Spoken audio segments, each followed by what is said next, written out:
আওয়ামী লীগ অগণিত নেতাকর্মী কারাগারে বন্দী, মিথ্যা মামলা দিয়ে হয়রানি। আমার একার বিরুদ্ধে তো 600-র উপরে মামলা। আমি এত মার্ডার করে ফেলেছি নাকি?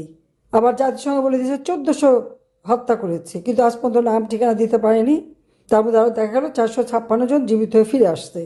লোকে বলে যে ওরা গোরজাপ সহ্য করতে পারে নাই তো তাই ফিরে এসেছে। আবার বাইরে 52 জন মানে অসুখ বিসুখে মারা গেছে, তাদেরকেও মার্ডার কেস বানিয়েছে।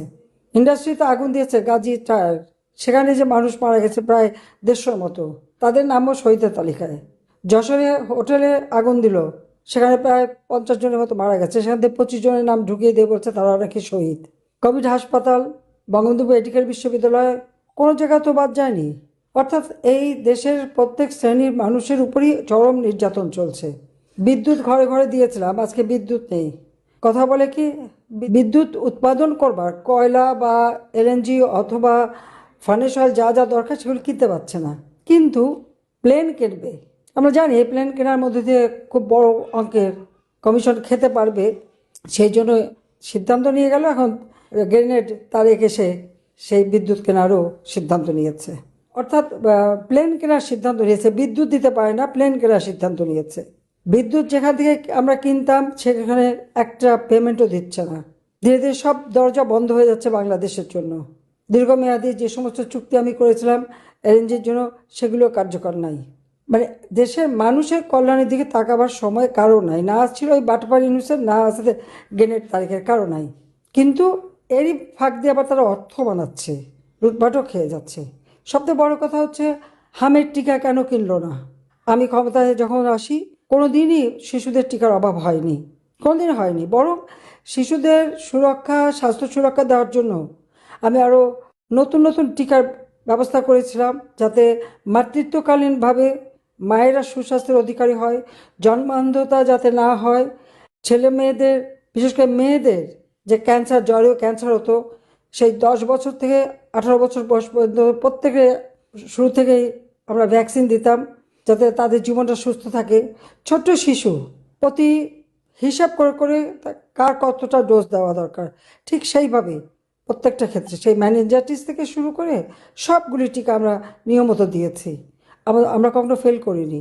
কোভিড-19-এ আমরা যে বিনামূল্যের টিকা দিলাম, টেস্টিং করলাম, পৃথিবীর কোনো ধনী দেশ বিনামূল্যে দেয়নি, কিন্তু আমি দিয়েছি। বাংলাদেশের মানুষের জন্য আমরা করেছি। জনগণের সেবা করাই তো সরকারের দায়িত্ব। আমরা রাজনীতি করি কাদের জন্য? নিজের আখের গোছাতে না। আজকে টিকার অভাবে, টিকা না দিয়ে শত শত শিশুকে মেরে ফেলে দিচ্ছে। বিভিন্ন হাসপাতালে যে কয়টা নাম আসতেছে আমরা সেই কয়টা হিসাব জানি, কিন্তু ঘরে ঘরে যারা মারা গেছে তাদের হিসাব তো আমরা জানি না। নিজের মধ্যে কে কী করলো না করলো এগুলি বাদ দেন এখন, ও হিসাব পরে করা যাবে, পোস্টমর্টম করা পরে হবে। কিন্তু এখন জনগণের পাশে দাঁড়ান, কারণ এরা জনগণকে পরোয়া করে না। মানুষ থাকলেও বাঁচলো এটা করে না। নাহলে আওয়ামী লীগকে বাদ দিয়ে ইলেকশন করে কিভাবে? আর আওয়ামী লীগকে তারা কিভাবে ব্যান করে? আওয়ামী লীগের নিষিদ্ধ করে কারা? আওয়ামী লীগ জনগণের ভোটে নির্বাচিত। 1949 সালে এই দলটা গঠন হয়েছে কোনো অবৈধ ক্ষমতা দখলকারীর পকেট থেকে না।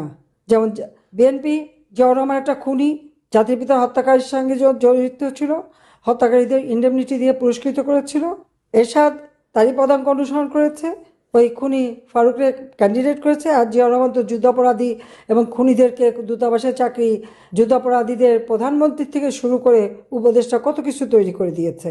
খালেদা জিয়া এসে তো তারও এক ধাপ উপরে। সে কলের রশিদ ফারুক, তাদেরকে এবং রশিদ আর হুদাকে তো জনগণের ভোট চুরি করে পার্লামেন্টে বসে লিডার অব দ্য অপোজিশনের সিটে বসালো, তবে ক্ষমতায় থাকতে পারেনি। 1.5 মাসের মধ্যে পদত্যাগে বাধ্য হয়েছিল। 2001-এ গ্যাস বিক্রির বসুলাকে দিয়ে এসেছিল জামাত বিএনপি মিলে। 2007-এ 7 জানুয়ারি ইলেকশন। 2006 সালেরই দেখা গেল 1,23,00,000 ভুয়া ভোটার দিয়ে ভোট করতে যেয়ে এবং এই জঙ্গি, সন্ত্রাসী, বোমা হামলা, গ্রেনেড হামলা, এই নানা ধরনের ঘটনার জন্য তাদের দুঃশাসন, দুর্নীতি, পাঁচবার বাংলাদেশকে বিশ্বের দুর্নীতি চ্যাম্পিয়ন করে জনগণের আন্দোলনের ফলে খালেদা জিয়ার সেই ইলেকশন বাতিল হয়ে গেল।